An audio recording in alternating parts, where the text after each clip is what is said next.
Estamos aí para mais uma edição com Conversa com Binder. Deixa eu ver se está tudo certo aqui.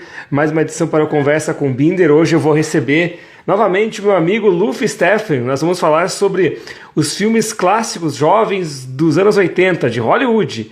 Aqueles filmes bem clássicos. E vai ser muito legal o papo com ele. O Luffy está chegando aqui já. Vai render muita conversa esse papo de hoje, hein, pessoal? Vai ser muito interessante. Pessoal que puder participar e compartilhar, chamar a galera, primeiramente aqui, eu só vou colocar aqui o tema que a gente vai falar, vou colocar aqui, que é anos 80 filmes, com o Luffy. Deixa eu só salvar aqui, pra gente ter isso registrado.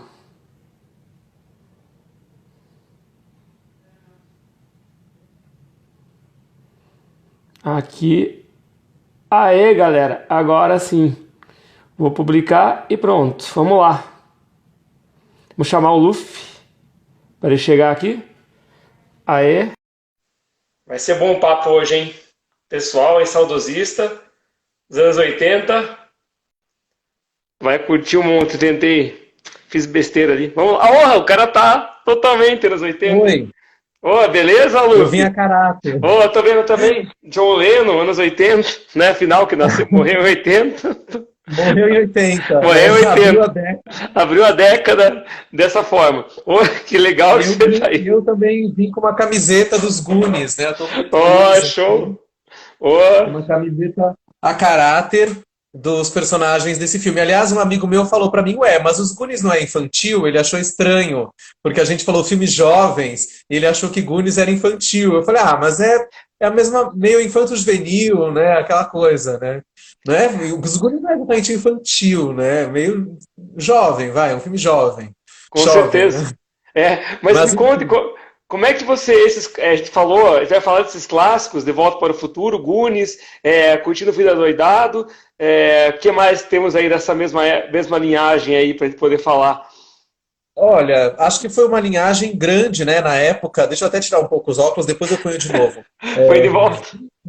para as pessoas me verem. Então, eu acho que essa geração dos anos 80 desses filmes jovens americanos, marcou muito, né? Eu e você, a gente é dessa geração, e toda essa geração que cresceu nos anos 80. Então, sei lá, quem tem mais ou menos hoje vamos dizer assim, entre 50 e 35 anos, acho que é mais ou menos isso, né? Quem tem entre 35, 50, 50 e poucos, pegou essa geração dos 80, que foi uma safra grande de filmes, né? Sim. Acho que a gente pode falar do De Volta para o Futuro, como você disse, que é uma trilogia, embora o foco não seja tanto essa questão da juventude, mas é um personagem jovem, o protagonista, tem essa coisa dele ir para o passado e ver os pais jovens, depois ir para o futuro e ver os filhos jovens. Então, quer dizer, a juventude está ali, né? Tem os Goonies, que a gente falou, e a trilogia, o que eu chamo de trilogia do diretor John Hughes, que é até o Darlan Vale já está falando aqui, que é a trilogia formada por Gatinhas e Gatões, né, um filme de 84, Clube dos Cinco, de 85, e Garota Rosa Shocking, em 86. Os três estrelados pela Molly Ringwald, né, que é aquela ruivinha meio dentuça, que era a musa do John Hughes, a musa juvenil dele, né, que ele punha nos filmes sempre, né. Então, essa trilogia é muito importante. Tem ainda o Curtindo a Vida Doidado, né, que também é um clássico dessa juventude 80. Que mais que tem de filmes desse tipo? Footloose também é da mesma época ali, Ah, né? é. Também. Bem 84 lembrado. também. Bem lembrado. Footloose, que vai para um lado de musical, digamos assim, né? É um filme de dança, de música, mas é um filme jovem, sobre a geração jovem dos 80. Tem os filmes do Coppola também, que já são mais sofisticados, né? Que são Vida Sem Rumo e O Selvagem da Motocicleta, né? Filmes mais do começo da década de 80, são menos pops, mas são grandes filmes também. Tem um outro filme que o John Hughes produziu, que é o que passava muito na sessão da tarde da Globo, que é o Alguém Muito Especial, que é a versão ao contrário de Garota de Rosa Shocking, né? Que no Garota Rosa Shocking, a Molly Ringwald é a menina pobre que se apaixona por um rapaz rico da escola. No Alguém Muito Especial é o contrário, né? É o Eric Stoltz que faz o rapaz pobre que se apaixona pela menina rica da história, da escola, que é a Leah Thompson, que foi a mãe do Michael Fox em De Volta para o Futuro. O que você tá rindo? Boa noite, Ângelo. Boa noite. Gays, boa noite. Boa noite. Boa Várias noite. pessoas. Olha, pessoas conhecidas. Conhecidos. Tem vários conhecidos aqui. Mas Vai. fala, continue, vamos lá. Não, então, essa safra acho que rendeu muito. Ah, tem o Garotos Perdidos também, Lost Boys, né, que é muito legal, que é uma variação dos Goonies, só que já é uma coisa de vampiros, né? Lost Boys de 87, um filme que pega muito esse elenco jovem dessa época, mas para falar do tema dos vampiros jovens, né? Vampiros pops, né? Que saindo Ah, daquela coisa de vampiros mais sinistros e colocando vampiros como se fossem roqueiros, né? Que é um bando de vampiros liderados pelo personagem do Kiefer Sutherland, né? Que fazia esse papel. Tem o Conta Comigo também. Conta Comigo, o filme dos quatro sim. meninos Clássico, que clássico vão. também. Clássico, total. Ah, o Alexandre Recovitch está aqui lembrando do A Hora do Espanto, Friday Night, Também Friday Night exatamente. também. A Hora do Espanto, que tem o 1 e o 2, né? Também ó, pode ser encaixado nessa coisa dos filmes jovens. Então, tanto a Hora do Espanto, esses filmes da Hora do Espanto, como o Garotos Perdidos vão pro lado do terror, né? Ou do terrir, né? Vamos dizer assim. Enquanto o Coppola vai para essa coisa mais sensível, Aham. Footloose mais musical, o De Volta ao Futuro tem uma coisa de ficção científica. Enquanto isso, o John Hughes faz mais uma crônica, né, dessa juventude. O que seria essa juventude meio classe média, né, dos Estados Unidos? E esses filmes foram muito sucesso na época, reverberaram no mundo todo, tanto que a gente está aqui lembrando deles, né? E como é que você, só curiosidade, como é que você viu esses filmes pela primeira vez? Foi Sessão da Tarde? Nossa, Como é que foi? De que forma que chegou a você esses clássicos? olha, deixa eu lembrar. Nossa, Dança com Vampiros, mas Dança com Vampiros é mais antigo, né? Anos 70. Ah, alguém lembrou do Admiradora Secreta, é verdade, passava muito na Globo, Admiradora Secreta. Bom, na verdade, se a gente for pensar tem muitos, né, derivados dessa onda, né? Na televisão a gente via muito esses filmes na época, né? Mas você me perguntou onde eu vi esses filmes pela primeira vez? Olha, tem muitos desses filmes que eu vi no cinema mesmo quando Pô, estrearam. Então, os Goonies, De Volta para o Futuro, qual mais que eu vi no cinema? Não tô lembrando agora se todos eu vi quais que eu vi no cinema foi os Goonies, De Volta para o Futuro, alguns filmes dessa safra eu cheguei a ver quando estrearam, né? E outros eu alugava, eu vi pela primeira vez em vídeo, em VHS, alugando, que é o caso de todos esses filmes do John Hughes, né? E adoramos Luffy, obrigado. valeu. Alguém muito especial, o Roberto falou, a gente falou agora há pouco do Alguém Muito Especial. Então, esses filmes jovens eu aluguei a maioria. Clube dos Cinco, Alguém Muito Especial, alugava em vídeo. Eu lembro até que os filmes às vezes eram assim, vinha no vídeo recomendado para maiores de 14. Eu tinha 12, 13, mas alugava e conseguia assistir, né? Alguns eu vi na televisão pela primeira vez, como por exemplo, qual que eu vi? Footloose. Footloose eu lembro que eu vi na Globo no Supercine, que era quando o filme estreou, sábado à noite. E depois acabava revendo na sessão da tarde, porque chegou uma hora que, na virada dos 80 para os 90, esses filmes começaram a frequentar muito a sessão da tarde, né? Viraram clássicos da sessão da tarde nos anos 90, né? Para quem estava vindo a sessão da tarde nos 90. E você, onde você viu os filmes? Também, Sessão da Tarde, a não ser De Volta para o Futuro, as duas partes finais no cinema. Aí eu consegui ver Cinema, no cinema. E aí, é até interessante falar De Volta para o Futuro, que os dois foram gravados meio juntos, né? O 2 e o 3, as duas partes. Foi meio é que. verdade. Foi quase 5 anos depois, né? Da primeira parte que foram feitos os outros. E engraçado que eu só fui reparar que a Jennifer não era a mesma bem depois, né? Que a Jennifer, Ah, a personagem, bem depois que eu fui ver que não era a mesma atriz, muito tempo depois, assim, que foi, não é a mesma, aliás, puxa vida. aliás, a atriz que faz a Jennifer nas continuações é a Elizabeth Shue, Sim, que fez um outro filme jovem bem interessante, que é aquele Uma Noite de Aventuras, sabe? Que ela é uma babá, que ela tem que tomar conta de umas crianças, aí acontecem várias peripécias, eles saem pela noite. Também pode ser encaixado nesse filão dos filmes jovens, né? Então, ela é uma atriz interessante. Teve também alguns filmes, por exemplo, se a gente pode falar de Cocktail, por exemplo, com o Tom Cruise, mais ou menos se encaixa também nessa onda, né? Um pouco. é. Mas, O pessoal tá falando de que mais? Flashdance também, mas já não é, eu não acompanhei muito, não era muito, acho que eu era criança, ainda não vi Flashdance. O Flashdance eu vi Nessa, na televisão, quando passou na Globo também, também no Supercine, porque quando passou no cinema, Flashdance, se eu não me engano, era proibido para 18 anos. Era por considerado um filme isso. forte. porque tinha toda aquela coisa delas fazerem meio que um striptease na boate, Exatamente. tinham coisas mais adultas. Então eu lembro que meus pais foram ver Flashdance no cinema e era 18 anos a censura. Eu assisti Flashdance na televisão, já depois, no Supercine, mas o Flashdance não é tão jovem, não sei se ele encaixa tanto nessa onda dos É. filmes jovens, né?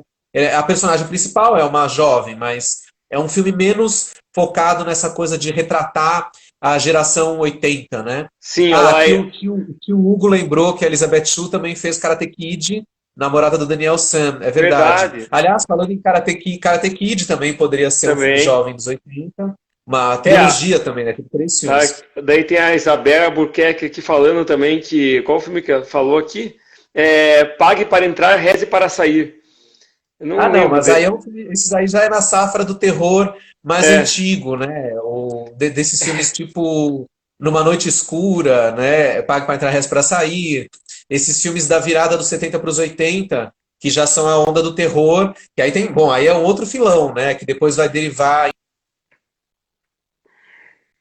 e aí, deu uma travada aqui, vamos ver se volta. Voltou, voltou. Aí. Acho que a internet tá ruim, gente. A internet não Não. suma agora.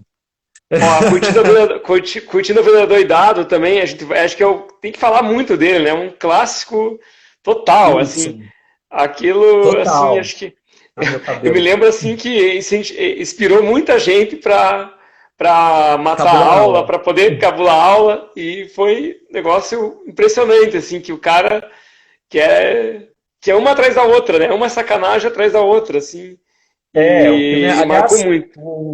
o Curtindo a Vida Doidado, que eu gosto muito desse filme, adoro até hoje, já vi muitas vezes. É, inclusive, às vezes eu prefiro assistir ele na versão dublada, com a dublagem clássica, né, que é mais divertido até do que com a legenda, embora também veja com a voz original. Mas eu queria dizer que teve um amigo meu que entrou no meu Insta esses dias e falou que a gente não devia falar de Curtindo a Vida Doidado porque ele acha um filme horrível, porque o Ferris Bueller é um sociopata americano. E aí eu vou jogar essa polêmica aqui. Você acha, Ângelo, que ele é um sociopata? Porque ele manipula É, todo mundo? e tem uma hora que dá um desespero, assim, é todo mundo sendo manipulado por ele e no começo ele vai numa boa, né? Ele vai, de repente o cara está envolvido e começa até o momento mais trágico para mim, o lance da Ferrari lá com, né? Porque Ah, ele consegue manipular de um jeito que o cara, um negócio que é um bem super precioso pro pai do cara, ele consegue fazer com que o cara tipo destrua ou simplesmente acabe com o carro do cara lá, né? E não, é bem isso. Mas o que eu acho é o seguinte: quando a gente fala dessa coisa pegando esse gancho que eu falei que o meu amigo levantou, o que eu acho é assim: o Ferris Bueller primeiro que o filme é uma brincadeira, é uma grande é, brincadeira, né? Esse filme. é, Não é para ser levado tão a sério é, assim. Como o Ferris Bueller é um sociopata. Claro, ele é um personagem que manipula, ele é uma espécie de vilão, mas ao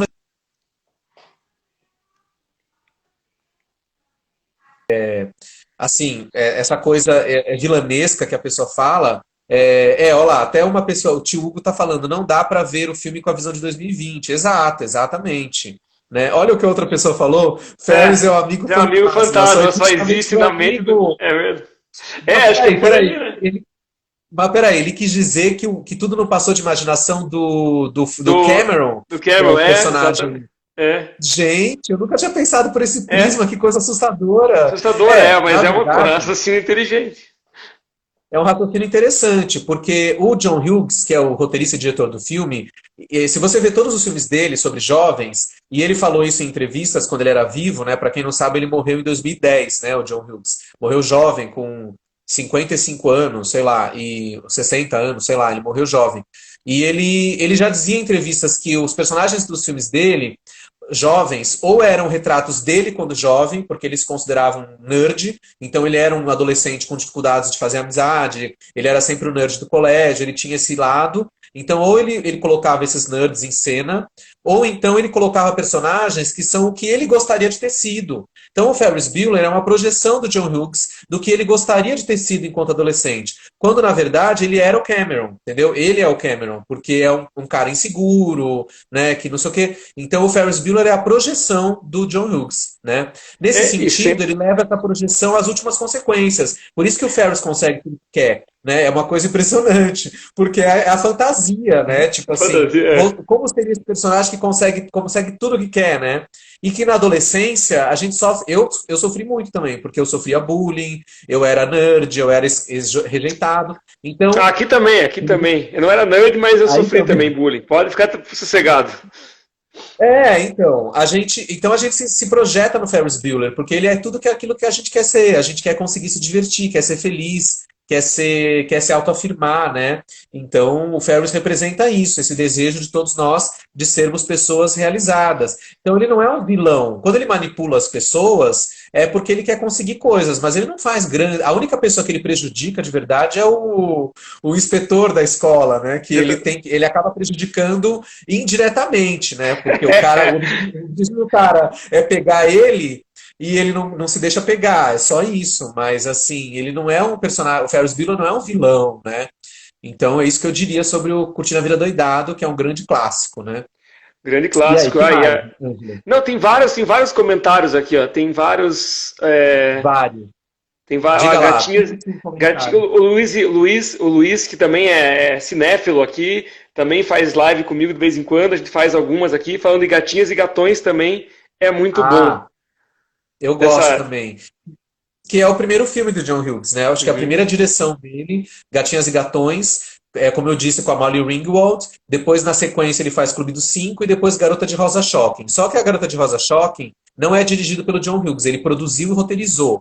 Quem dirige é um diretor chamado Howard Deutsch, que depois dirigiu Alguém Muito Especial, como eu disse, a versão masculina do Rosa Shocking, né? A inversão de gêneros, mas é a mesma história, né, basicamente. Esse triângulo. Ah, tem uma diferença entre os dois filmes. O Garota de Rosa Shocking, a Molly Ringwald é a pobre que gosta do riquinho, que é o Andrew McCarthy, né? Que também é um ator que aparecia muito nessa época.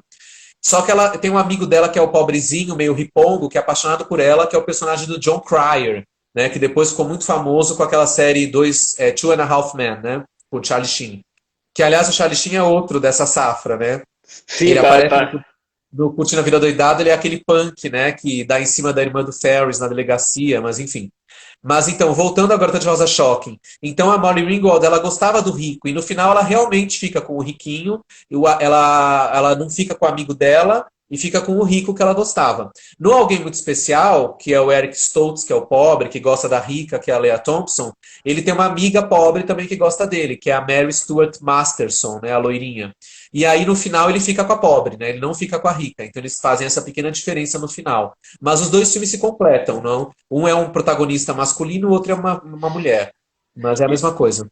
e olha que coisa legal aqui do Goonies. Aqui o Elti Júnior tá falando que, gente, eu sou fanático por Goonies a ponto de ir visitar a cidade e a história, onde foi filmado. Aí, depois o Albino Oliveira tá falando aqui, a história é o nome da barbearia onde eu frequento. Você vê a Minha nossa. ligação, né?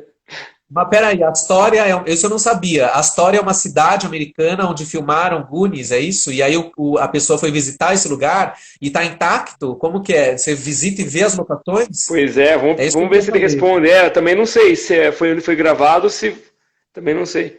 Ó, o Vamos Luiz aguardar falando a aqui. resposta dele. Isso, o Luiz falando aqui, ó. Picardias estudantis com champanhe Ai, também. adoro esse filme, adoro, adoro Picadinhas Estudantis. O Picadinhas Estudantis, ele pode ser um filme que abriu um pouco essa safra, porque ele é mais antigo, ele é de 82. Então é um dos primeiros filmes jovens dos 80, né? Eu gosto muito desse filme, passava muito na Globo. Vale dizer que na Globo esse filme passava sempre cortado, né? As cenas mais Ó, picantes de sexo eram eliminadas na Globo. Então, para quem tem o DVD como eu, ou quem baixar o filme, pode ver que tem cenas muito mais fortes de sexo, de nudez, do que a Globo mostrava. Porque o filme sei lá, era considerado, né, para aquele momento. Talvez hoje em dia ele seja pesado. considerado ridículo, né? Mas na época era considerado pesado. Então, no DVD você vê várias cenas de nudez da Jennifer Jason Leigh, como é que chama? Da Phoebe Cates, né? Que é a atriz que depois fez Gremlins, né? Do filme produzido pelo Spielberg. Aliás, teve alguém que citou o Gremlins também. O Gremlins podia ser um filme jovem, mas é que ele está mais ligado à coisa dos filmes de filmes de monstrinhos e criaturas produzidos pelo Spielberg, né? E como Gremlins ou ET mesmo, né? É um filme ET. mais nessa onda. Não é tão um filme jovem, né? Mas pode ser. E ali também, daí, ó, o Elch Júnior falando que Austrália é uma cidade mesmo, e está intacta a cidade, segundo ele. Já respondeu aqui. E onde fica? Na Califórnia? Onde será que é? Pois é, não sei também. Diga pra Fica nós se é na aqui, ó, fica em Oregon, próximo a Portland. Que ótimo. Eles filmaram em locação, por exemplo, todo aquele bairro, aquela vizinhança, as casas, é tudo de lá, né? Então, claro que Isso. aquela parte do túnel deve ser um estúdio, aquilo, né? Do navio, aquilo lá não existe, né? Aquilo deve ser estúdio, né? Quando eles entram nas catacumbas, né? Aí Sim. realmente não deve existir. Mas, de qualquer forma... fala. O Albino Oliveira falando aqui da Coisa, o filme A Coisa. Eu assisti. A Coisa é um filme de terror, né? Aí entra na linha desses filmes que a gente falou, como Enigma do Outro Mundo, filmes de terror dos anos 80, que não são propriamente filmes sobre jovens. A Coisa é um filme, né? É The Stuff, né? A Coisa, é um filme de 85. Então, eu não colocaria tanto nessa safra, mas é um filme interessante. Passava muito no SBT, né? A Coisa. Que Olá, mais? ó. Lu Fofo, comente sobre Te Pego Lá Fora. Te Pego Lá Fora é um filme que eu não vi, eu vi poucas vezes. É um filme de 87 e é sobre um garoto também nerd que sofre bullying e ele começa a sofrer ameaças de que vai apanhar do valentão da escola, né? É um filme de 87, 88 que eu lembro que passava muito na Globo também na sessão da tarde, mas não me marcou tanto, né? É um filme talvez menor dentro dessa safra, né? Eu acho. Agora o tio Hugo tá falando do Enigma da Pirâmide, sim. Bem legal esse filme. Você conhece, né, Ângelo? Do Conheço, Sherlock Holmes sim, jovem. sim. Passava muito também na Globo esse filme sobre a juventude de Sherlock Holmes e do Watson. Realmente bem interessante. Produzido pelo Spielberg, né? Um filme de produção do Spielberg, naquele momento em que tudo que saía era produzido pelo Spielberg, né? Sim. Naquela metade dos 80. O Spielberg dominou a produção. Mas fez grandes filmes, né? Que mais? Eu vi alguém falando do. Agora eu esqueci qual era o filme. Deixa eu voltar aqui. Vamos voltar aqui para Não, daqui a ver. pouco eu lembro. Tem Mas, vários filmes legais. mas me diga uma Ah, coisa, você acha que hoje em dia esses filmes fariam o mesmo sucesso? Claro, não com uma outra roupagem, você acha que hoje teria o Eu acho, mesmo. eu acho que não. Eu acho que cada geração tem o seu jeito cada geração tem o seu tipo de juventude e, consequentemente, os filmes vão refletir isso, né? Então, eu acho que hoje esses filmes, eles não. Talvez as novas gerações, elas têm outras questões. Então, esses filmes, talvez apresentados hoje para quem é um jovem, quem tem 15 anos agora, talvez a pessoa acha meio. É como o Albino está falando, haveria mimimi. A Exatamente, pessoa concordo. Tanto que se você pegar os filmes jovens dos anos 90, da virada dos 90 para os 2000, como Meninas Malvadas, por exemplo, com a Lindsay Lohan, já é uma outra energia. E a galera que era jovem naquela época idolatra esses filmes, né? Então tem a coisa geracional. Por exemplo, você pega filmes como Segundas Intenções, que já é de 98. Então, assim, cada geração vai ter o seu jeito de retratar jovens. Eu acho que esses filmes jovens dos anos 80, eles são imortais porque eles marcaram muito e são filmes com bons roteiros e bons diretores e bons atores e atrizes, por isso que eles perduram. Mas eles perduram muito para um público que hoje é adulto. Eu acho que talvez o público jovem de hoje, ao ver esses filmes, acharia muito chato, né? Mas não sei, a gente queria fazer essa pesquisa. Olha lá o Luiz de novo falando que curso de verão é aquele dos caras que gostam de Massacre da Serra Elétrica, né? Acho que eu vi É, também. Curso de Verão é um filme estrelado pelo Mark Harmon. Harmon, é esse o nome dele? É Mark Harmon. Não confundir com Mark Hamill, que é o cara que faz o Luke Skywalker, né? Mark Harmon, que era um bonitão da época, e acho que o par romântico dele é a... Como é que ela chama? Aquela atriz que depois fez A Hora Que A Gente Ajudem Está aqui, Falando? ajudem.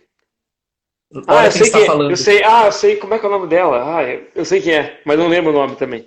Gente, quem lembrar, olha meu Alzheimer. Como chama a atriz que faz Olha Quem Está Fez, está Falando? falando. Depois ela fez aquela série Veronica's Closet. Como é que chama essa atriz?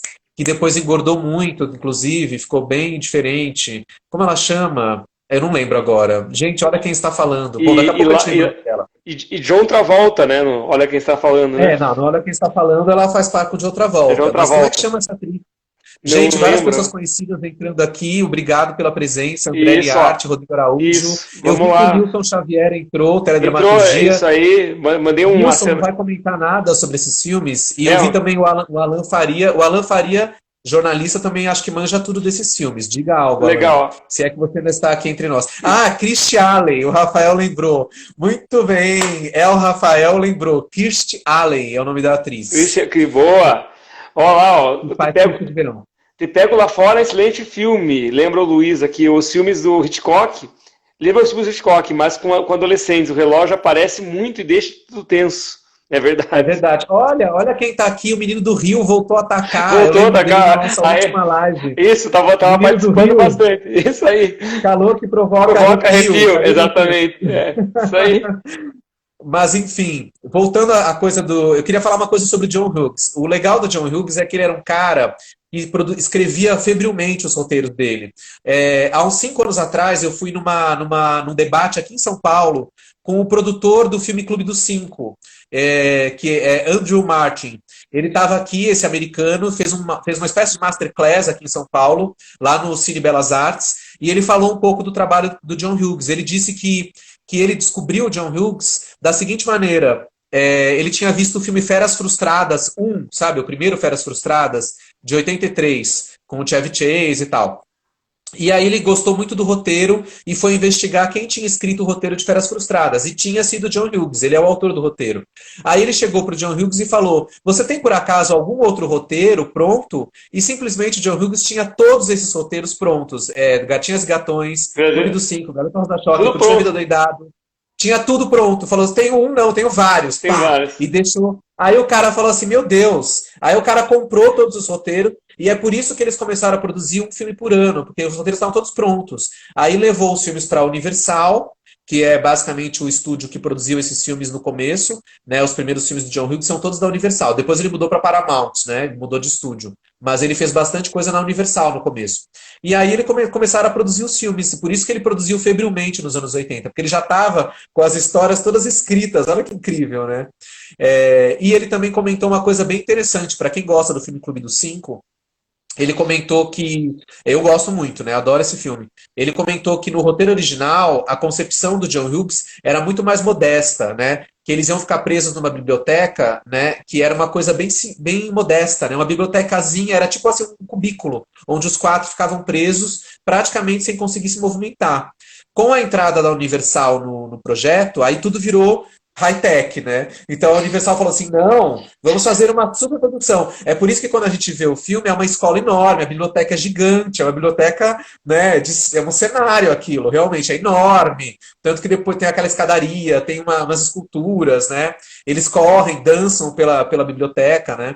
Então virou uma coisa muito mais estratosférica porque virou uma produção com mais grana, né? Porque antes era para ser uma coisa, era um filme lá do B, o Clube dos Cinco, e acabou virando uma produção, embora pequena para os padrões de Hollywood, mas muito maior do que o John Hughes tinha sonhado, né? E Que as, mais? e, e as trilhas sonoras dos filmes, assim, o que te marcou Ah, mais? O que para você não é inesquecível? maravilhosa. As trilhas sonoras desses filmes, elas eram muito boas, porque como eram filmes jovens, pegava o melhor que tinha de bandas jovens americanas daquele momento, né? Então as trilhas desses filmes são um show à parte, né? Por exemplo, a trilha de Garota de Rosa Shocking, o disco que eu tenho, inclusive em vinil, Como é que você conseguiu, naquela época, você conseguiu o disco? Porque era mais difícil, né? Chegar. Não, esses, Como é que. esses discos que eu comprei, as trilhas que eu comprei em vinil desses filmes, eu comprei já nos anos 90 em sebos, né? Não foi na época, não. Foi em sebos nos anos 90, não foi no período. Até porque no período eu era pequeno ainda para comprar disco assim desse jeito, né? Eu não tinha essa autonomia, né? Nos anos 90 eu já comecei a comprar. E eu lembro que a trilha de Garota de Rosa Choque é uma trilha excepcional, é uma música boa atrás da outra. Tem New Order, tem uma série de coisas. A do Clube dos Cinco também é boa.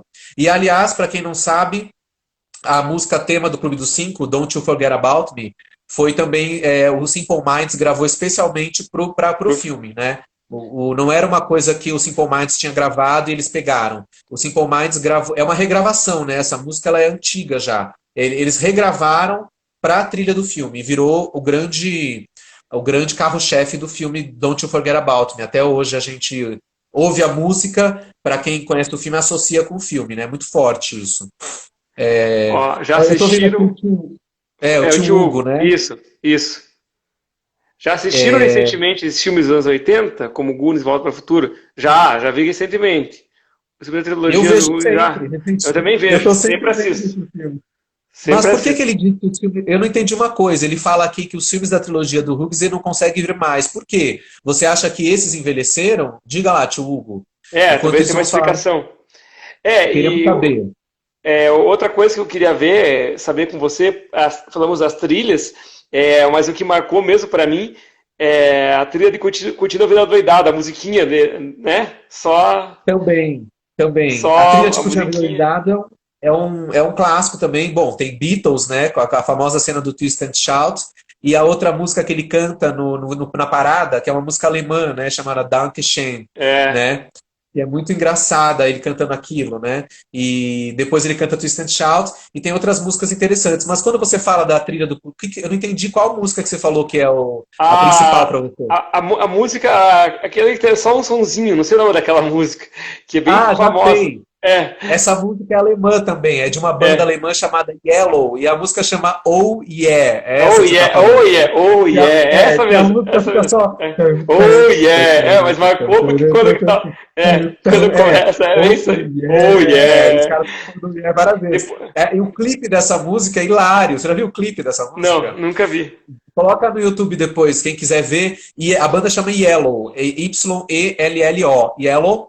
E eles têm a música Oh Yeah. Aí você coloca no YouTube, o clipe é muito engraçado, que são esses dois caras alemães que eles parecem, são uns tiozinhos assim, e aí eles ficam fazendo umas coreografias bem absurdas, e eles estão vestidos a rigor, assim, e cantando Oh Yeah. Então, Yeah. assim, o clipe por si só é totalmente surrealista, né?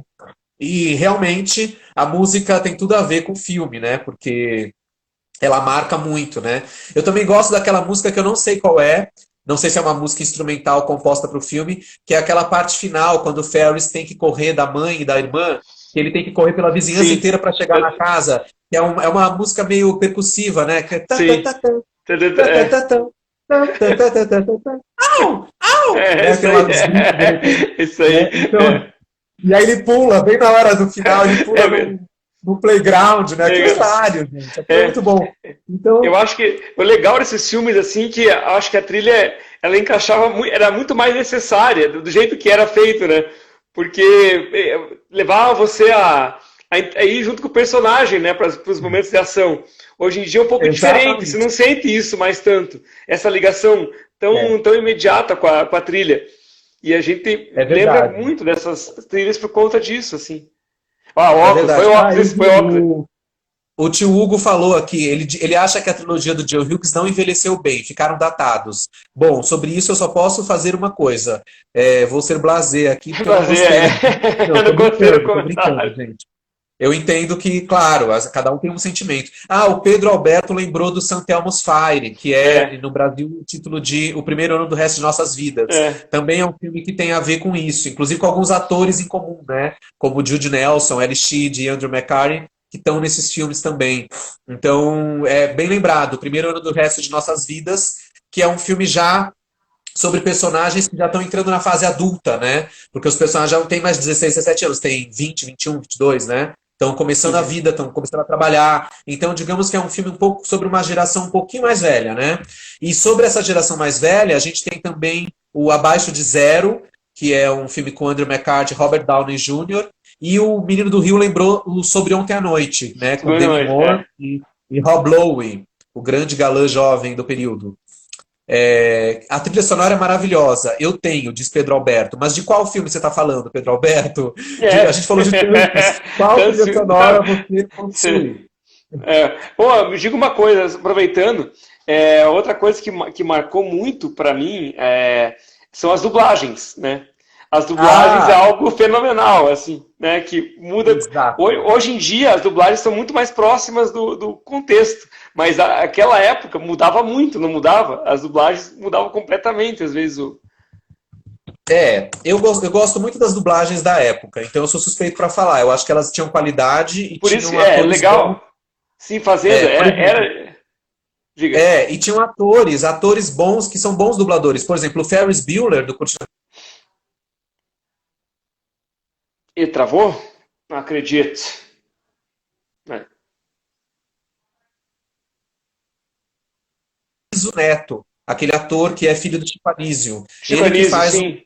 Ferris Que é o Bueller. Ptolomeu na escolinha. É o Ptolomeu na Isso, escolinha, né? o seu Ptolomeu, exatamente. O Niso Neto é É. um ótimo dublador. Ele dublou muitos filmes dessa geração, então eu sei que ele é o Ferris Bueller e tem alguns outros filmes que ele faz a voz. Os Goonies esse aí então, o Selton Mello na dublagem faz o papel do irmão mais velho, né, que é o irmão do personagem principal. O Danton Mello interpreta o papel do Corey Feldman e o Oberdan Jr., lembra desse ator? O Oberdan Jr. foi um ator mirim também da Globo. Fez Gata Ele Comeu. Gata fez a Gata Comeu. Comeu, exatamente. Ele faz uma das vozes, agora eu não lembro, acho que ele é o protagonista, né? Ele faz o papel do Sean Astin. Eu não lembro agora se eu estou confundindo, mas eu sei que esses 3 atores fazem os Goonies. Selton Mello, Danton Mello, né, os irmãos, e o Oberdan Jr. Só que eu acho que na dublagem eles não são irmãos. O Selton faz o irmão mais velho, mas quem faz a voz do protagonista é o Oberdan Jr., eu acho. E o Danton Mello faz o Corey Feldman, que é um ator também. O Corey Feldman foi um ator também bem frequente nesses filmes, né? Fez Conta Comigo, Garotos Perdidos. E o Danton Mello e o Oberdan Júnior fizeram juntos Gata Comeu, né? Eles eram os filhos. Ele era filho do professor Fábio, o Danton, e o Oberdan era da outra família, que eu não lembro o nome. Seu Horácio, não era da família do seu Horácio? Não, o Oberdan era irmão mais novo da Fátima Freire. Eles eram filhos do verdade. Rogério Freud e da Diana Morel, que fazia Ofélia, uma mulher chata que ninguém gostava. Mas voltando pro filme, cadê o Nilson Xavier aqui pra falar? Cadê? Olha aqui, ó, o Luiz falando aqui. E as séries? Anjos da Lei, Caras e Caretas. Essas séries jovens, aí é um outro patamar, né? A gente teria que fazer uma live só para falar disso, mas de qualquer forma, os anos 80 também, a gente teve algumas dessas séries jovens, como eles viram, Anjos da Lei, que era com o Johnny Depp, né? E o Caras e Caretas com o Michael J. Fox. Aliás, como todo mundo sabe, o Michael J. Fox, ele gravava a série Caras e Caretas, não podia abandonar o seriado, e por isso De Volta para o Futuro 1 foi gravado de madrugada, né? Porque ele tinha que sair do Anjos da Lei, do Caras e Caretas, e filmar De Volta para o Futuro nas madrugadas. Por causa disso, é que no começo, também para quem não sabe, o Michael Fox não ia fazer o filme, né? Ele tinha recusado por conta do Caras e Caretas. E eles chegaram a filmar com o Eric Stoltz, que a gente falou agora há pouco, do Alguém Muito Especial, aquele ruivo, né? Que também aparece em Picadinhas Estudantis, ele é um dos meninos da turma do Champagne. E aí o Eric Stoltz chegou a filmar, né? Existem fotos e cenas com ele fazendo o papel do Marty McFly, mas a produção não estava satisfeita, ele não funcionava no papel. Embora seja um ator muito interessante, ele não funcionou. E aí eles resolveram fazer o sacrifício de trazer o Michael Fox, que era o que eles queriam desde o início, só que aí tinha que filmar tudo de madrugada. Tudo de madrugada, para o Michael Fox poder fazer. E outra coisa interessante do De Volta para o Futuro, que era a ideia que não fosse um DeLorean, né? O primeiro projeto era que fosse uma geladeira, ou a máquina do tempo. Então, verdade. Imagine o que seria. Mas eles tinham medo que as crianças fossem para a geladeira e ficassem lá dentro, entendeu? Esse era o medo que... Exatamente. Bem lembrado, bem lembrado. Foi isso mesmo que aconteceu. O roteiro original era uma geladeira. E aí a produção falou, não, a gente não pode fazer isso porque as pessoas vão entrar na geladeira e vão morrer, né? E aí achavam que as crianças iam querer imitar. Então acharam que um DeLorean era mais difícil das crianças conseguirem entrar e fazer alguma coisa. Né? E outra coisa que eu fico pensando, se o Martin existisse de fato, ele poderia ter vindo lá do futuro e ter trazido agora o coronavírus do futuro, né? Porque ele... Ai, Deus me livre! Porque pense, ele poderia ter viajado no tempo, né, lá num futuro distante, e veio para cá contaminado e, né, ele, o Dr. Brown, porque olha, entrou aqui o Nick Villamaior, um grande amigo e conhecedor dos anos 80. Nick Villamaior, mande mensagens sofisticadas como é do seu feitio. Mas enquanto isso, enquanto o Nick não manda, eu queria falar aqui que eu vi uma pessoa, quem que foi? O tio Hugo. A clássica série jovem dos anos 80 é Barrados no Baile. Tio Hugo, vou contradizê-lo, Barrados no Baile não é anos 80, é anos 90. Já é de 91, 92, 90, 91, 92. Então, não, essa série não é anos 80. Mas é verdade.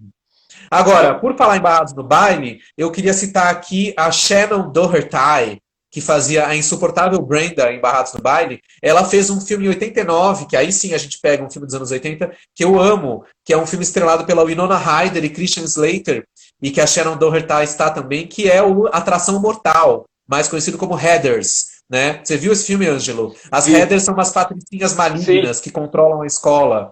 É uma maravilha.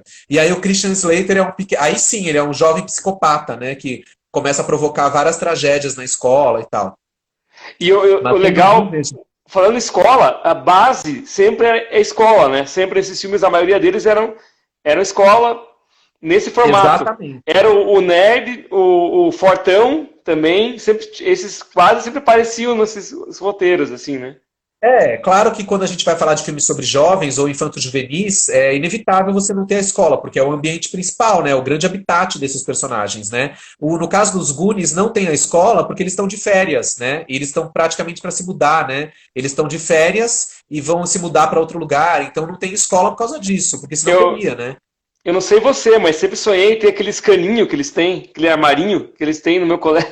Eu sempre pensava, pô, se um Ah, dia eu tiver, todo mundo tinha um armarinho e tinha sempre o time de futebol americano, né, que para eles é clássico, mas era incrível é. como tinha um armarinho. Eu ficava impressionado com aquele, com esse caninho deles. Essa coisa do corredor com os armários é uma É, coisa típica da cultura americana. A gente não tem isso aqui no Brasil, né?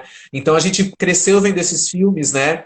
E vendo como eles se comportavam dessa forma. E você falou em armário, me fez lembrar um outro filme jovem dessa época que a gente não falou ainda, que era muito bonito e sensível, passava na sessão da tarde também, que era A Inocência do Primeiro Amor, Lucas, né? Um filme sobre um garoto também que sofria bullying, o Corey Haim, que é um nerdzinho, né, de óculos, e que o sonho dele é jogar no time de futebol americano, né? E ele, no final, ele é quase massacrado no jogo, mas sobrevive, né? E isso, aí, quando ele abre o Lucas, armário, tem a lembro. jaqueta, né? E aí, a última É, cena, quando dão a jaqueta cara, eu pra ele, chorei é tanto, emocionante. eu chorei tanto naquele filme, assim, eu me identifiquei tanto com o personagem ali, sabe?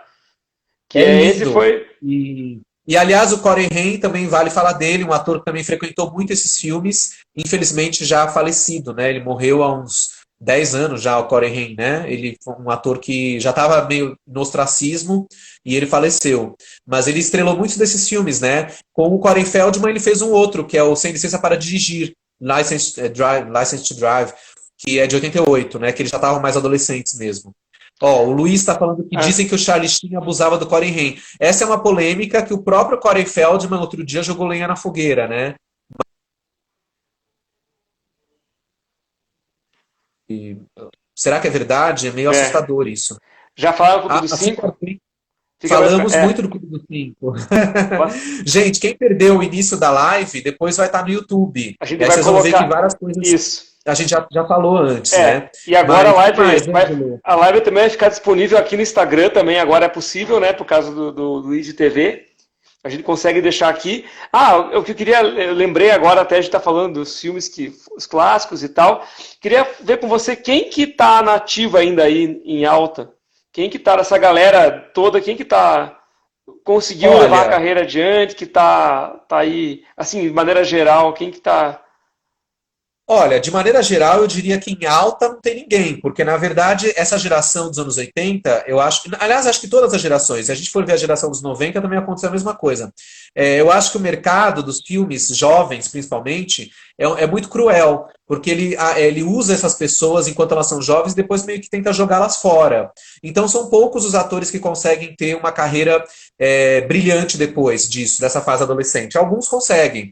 De qualquer forma, nos Ó, Estados estão Unidos, como citando. eles têm. Tão, Estão citando, não, Matt Dillon, Josh Brolin, existem, claro. Não, o que eu quero falar agora é o seguinte: quase todos eles trabalham ainda como atores, porque lá a gente tem aqueles sindicatos todos, eles não ficam sem trabalho, né?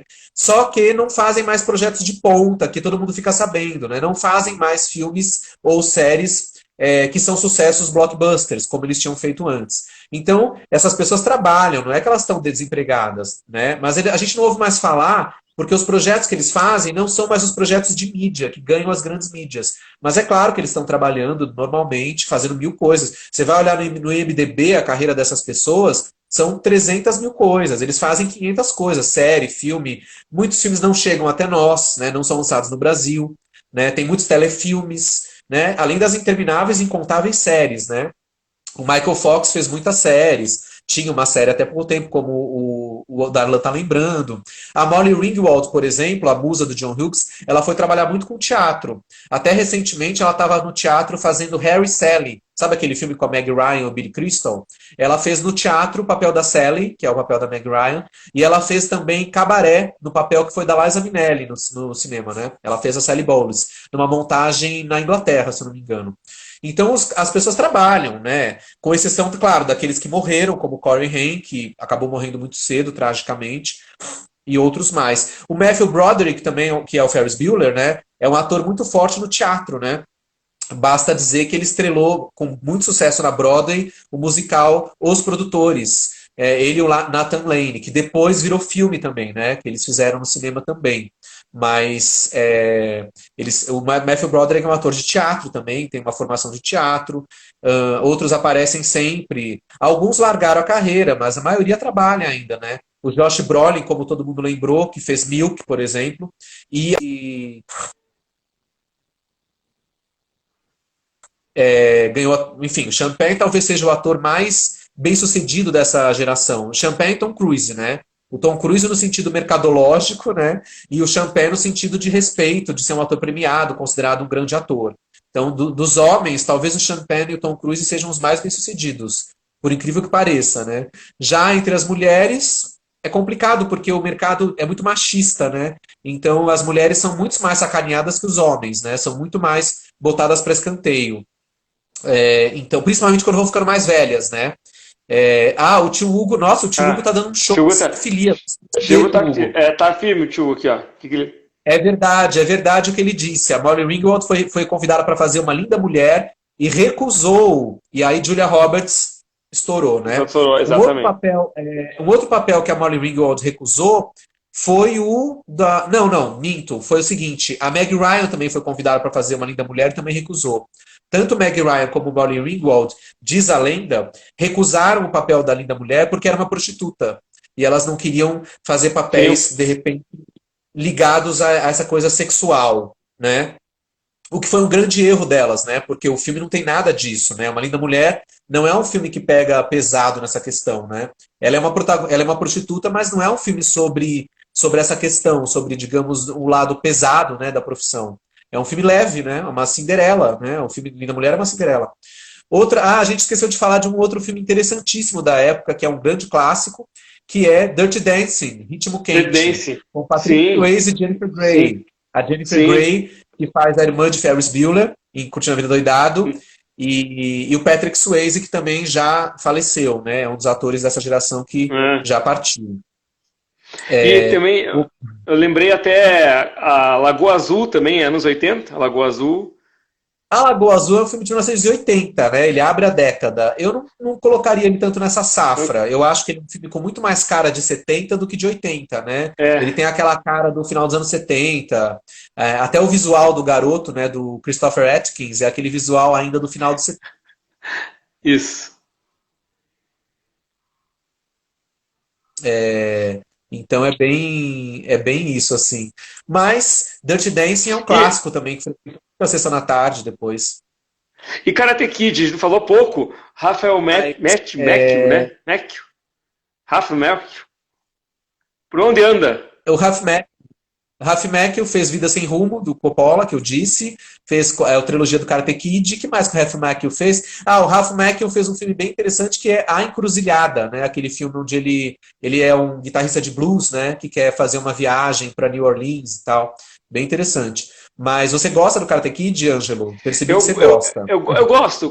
Assim, o que chamava atenção nesses filmes, assim, achava legal, que era sempre o menino, assim, com cara de mais novo. E eu sempre tive cara de mais novo antes, na juventude. Então, eu me identificava muito com esses personagens por isso. Quando eu tinha lá 13, 14, eu parecia que tinha uns 12. Então, para mim, me identificava muito com esse perfil, assim. Então, é mais por isso mesmo, que talvez tenha...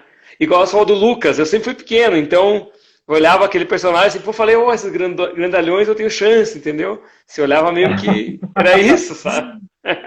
Eu não tinha chance, eu apanhei algumas vezes na escola e era um horror, né? Porque eu não conseguia me defender. Então eu tinha muito eu era pequenininho também, e essa coisa do bullying sempre rolou na minha vida, né? E tanto que eu me identificava muito com esses personagens também, com o personagem do Ralph Macchio, mas principalmente Olha lá o tio Hugo. Olha lá o tio Hugo. Eu assistia Karate Kid e queria fazer arte marcial no outro dia. Eu também, eu queria me matricular na hora. Vamos lá, vamos fazer alguma coisa. Entendeu? Mas para mim não adiantou fazer, porque eu fui fazer judô, meus pais me colocaram no judô, não adiantou nada. Em vez de eu aprender a lutar, eu apanhei mais ainda, saí correndo. Alguém lembrou, Ó, o Luiz lembrou de um filme que eu gosto muito, Cuidado com o Meu Guarda-Costas. Eu adoro esse filme. Esse filme é de 80, então ele também pode ser um precursor dessa safra jovem dos anos 80, onde o Matt Dillon faz o vilão. O Matt Dillon é o vilão valentão, né, que bate no menino que é um ator obscuro, né, chamado Chris Makepeace. Eu gosto muito desse ator, que eu não sei se esse ator vingou, porque eu não lembro mais dele, mas esse filme é bem legal. Adoro Cuidado com o Meu Guarda-Costas. Que mais? o tio Sou Sam aqui de novo. capoeirista? Não, eu não sou É capoeirista. capoeirista. Ó, o Cobra Khan, o Daniel San, passa a ser um vilão nessa série Cobra Khan. Eu não assisti. Cobra. Cobra Kai, Jura, o Cobra Daniel Kai. San, o Ele tá Daniel San falando. virou É, vilão? Gente, eu é. estou entristecido com essa notícia. Você não sabe. Rafa Não, Bush entrou. mas tem uma explicação até, porque na verdade o Daniel San, ele queria ganhar a qualquer custo, né? Assim, sem treinar. Lembra no começo que o Mr. Miyagi tenta convencê-lo você vai ter que estudar, vai ter que aprender, vai ter que ter paciência. Ele queria de qualquer jeito chegar É. batendo, né? O menino do Rio ataca novamente. Ele lembrou Ah, de Namorada de Aluguel. É aluguel. verdade. Estávamos esquecendo de Patrick Dempsey em Namorada de Aluguel. Aliás, a menina que faz a namorada também morreu, né? A Amanda Peterson. Se eu não me engano, ela faleceu não faz muito tempo. Não faz muito tempo, é Então, verdade. ela morreu. Mas o Namorada de Aluguel é um filme interessante também. Esses filmes mais da segunda metade dos 80, como Namorada de Aluguel, Uma Noite de Aventuras, que eu lembrei, que é com a Elizabeth Shue, já são da safra da Touchstone, né, que era uma subsidiária da Disney, que começou a produzir filmes jovens. Tinha esses, tinha um outro que era Uma Noite com o Rei do Rock, que era a história de um adolescente cuja mãe se envolve com o Elvis Presley em pessoa, né, uma história fictícia, né? Mas tinha muito esses filmes do Touchstone. Ficar bem aos 40, ela perguntou do Lagoa Azul. Falamos Azul. do Lagoa Azul. Azul, que é mais Mulher anos Nota 70, Mil. hein? Mulher Nota Mil, Na a gente mil. esqueceu de falar de Mulher Nota Mil, um filme do John É, Hughes também. é. Word Science, né? Word Science. Não, Blade Runner não é filme jovem, gente. Blade Não. Runner. Blade Runner eu fiz na Blade Runner não faculdade. era. Mas Mulher Nota Mil, sim. Mulher Nota Mil, um filme que. Garota Sinal Verde. Cara, na verde, essa eu lembro também. Na Ó, verdade, Luiz Ri tem um defeito. Um defeito não. Luiz Heisenberg. É. O Luiz Heisenberg. O filme, na verdade, se chamava A Coisa Certa. No SBT, o SBT batizou o filme de Garota Sinal Verde, porque o título não é esse. O título é A Coisa Certa. The Right Thing, no original. E o SBT resolveu colocar o nome de Garota Sinal Verde, porque o SBT sempre gostou de títulos sensacionalistas. Exatamente. Foi o Silvio Santos que mudou. Eu lembro de um outro filme que não é jovem, que é o Protocolo, com a Gold Hawn. E o SBT simplesmente exibiu com o pomposo título de Trapalhadas na Casa Branca. Então, por aí a gente pode ver. Passava no cinema em casa também. Tinha cinema em casa, passava outras coisas, né? Mas cinema em casa que tinha série de filmes do SBT. Felipe Cabral entrou nessa live. Bem-vindo, Felipe Cabral, mas está no fim, você entrou muito tarde, diga logo algo. Mas enquanto isso, teve alguém que perguntou dos filmes do cinema em casa. O cinema em casa, para mim, em termos de filmes jovens, o que me faz lembrar são as comédias mais picantes com cenas de nudez, como Férias do Barulho, onde temos o Johnny Depp pelado. É uma vareta, né? Para quem quiser conferir, não tinha nada. Depois cresceu. Mas nessa época. Não, uma vareta de costas, não é de frente, tá, gente? Desculpem. Senão a galera vai. Pelado, mas o corpo dele é uma vareta. Magro, exatamente. E além do Férias do Barulho, que passava na SBT, tem também A Última Festa de Solteiro, que o menino do Rio lembrou. Loverboy. O Último Americano Virgem, que também passava muito no SBT, e toda a série Porcs, né, que aí dispensa apresentações. A trilogia Porcs, que também marcou os anos 80 nesses filmes jovens picantes, né, que são precursores de filmes como American Pie e coisas assim que viriam depois, né. Quem mais será que... Quem mais que passava? A Globo, SBT e que mais que tinha? Só, né? Passavam esses filmes aqui no Brasil. Eu acho TV. que só lá, porque na Band, os filmes que passavam eram filmes mais de arte, né, na época. Passavam filmes mais sofisticados, filmes europeus, A Band não tinha muito esse perfil de passar filmes jovens. Esses filmes mais pop passavam na Globo e no SBT mesmo. Acho que na Band não. Na Manchete também não. A Manchete passava Não. umas coisas dos anos 70, a Band passava umas coisas europeias, uns filmes de arte. A No cinema Record, nessa nacional, época, cinema nacional, e na Globo e no SBT é que passavam esses filmes jovens.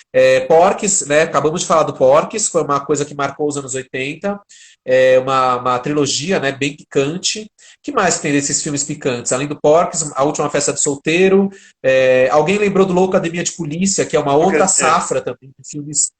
Enfim, filmes sobre filmes jovens dos anos 80, nossa, foi o grande filão, né, do cinema foi o grande americano na filão, época. exatamente, foi bem forte. Olha só que legal. E A Vingança dos Nerds, o Luiz está falando aqui. Também. A Vingança dos Nerds, os Nerds saem de férias. Tem um outro filme que é Quando a Turma Sai de Férias, né? Que é um filme, é um derivado desses filmes, né, dos Nerds, né? A Vingança dos Nerds. Mas a gente tem que acabar, já vai acabar, já deu uma hora. Vai acabar, mas foi muito legal. E a gente... Mas daqui a quanto tempo vai acabar? Quanto tempo a gente tem? Vai Vamos ver se a avisar, gente consegue falar. tem mais uns 2 minutos ainda. Mais ou Bom, menos. então eu já Pode continuar. me preparar Vai pro colocar final. óculos, põe o óculos aí. Põe óculos. Eu tô de tiara. Vou pôr o óculos. Faltou falar de uma coisa, uma safra de filmes que a gente esqueceu, que são os filmes jovens mitológicos, né, com filmes de fantasia, como História Sem Fim, Labirinto, A Magia do Tempo, A Lenda, com Labirinto, David Bowie. Então, esses filmes da safra fantástica também marcaram, como Crew, também pode ser considerado um filme jovem. Que mais? Tem essa safra de filmes fantásticos, né? Filme de mitologia, né? Que também foi uma vertente dos anos 80. Mas eu queria, para encerrar, só dizer uma coisa. Eu acho que os anos 80 em Hollywood, essa coisa dos filmes jovens marcou muito, porque eles descobriram que os adolescentes estavam indo aos cinemas, né? Muito mais do que nos anos 70. Então, os adolescentes viraram os grandes consumidores do cinema, né? Da bilheteria do cinema americano. Por isso que veio essa enxurrada de filmes jovens, porque dava dinheiro. Ou seja, no final das contas, é tudo por dinheiro, né? All about that, né? Não tem outra... tudo passa de dinheiro. É sempre isso. Feitiço de Áquila, bem lembrado, também entra na chave dos filmes fantásticos, exatamente. Bom, vamos encerrando por aqui. Legal. Né, vai acabar. Isso. O pessoal pediu para ter continuidade aqui já. Para ter uma sequência. Vamos fazer a continuação. E a continuação, a gente vai fazer a continuação flutuando no ar, como diria Doc Brown. Pois para onde vamos, não precisamos de ruas. Exatamente. Isso aí. Obrigado mais uma vez pela... Gente, adorei. Obrigado a todos. Obrigado, boa noite. Vai estar disponível aqui no Instagram, tanto o meu como o do Luffy, e depois ele vai colocar no YouTube também, né? Isso, para quem perdeu, assista no YouTube, no meu canal Nafta Luffy. A live vai estar lá na íntegra em breve, brevíssimo. Então até a próxima, gente. Continuem assim, adorei, as pessoas são muito cinéfilas, eu estou impressionadíssimo. Pessoal aqui tem que fazer uma com o Luiz, cara. O Luiz é muito bom também. O Luiz é outro. Gostei de ver fera. Referências. É isso mesmo, a gente tem que guardar essas referências para o futuro. De volta para o futuro. De volta para o futuro. Mas isso. Boa noite a todos. Boa noite a todos. A gente se fala. Até mais. Tchau. Até mais. Valeu, hein? Boa noite. Até mais. Tchau. Até mais. Tchau.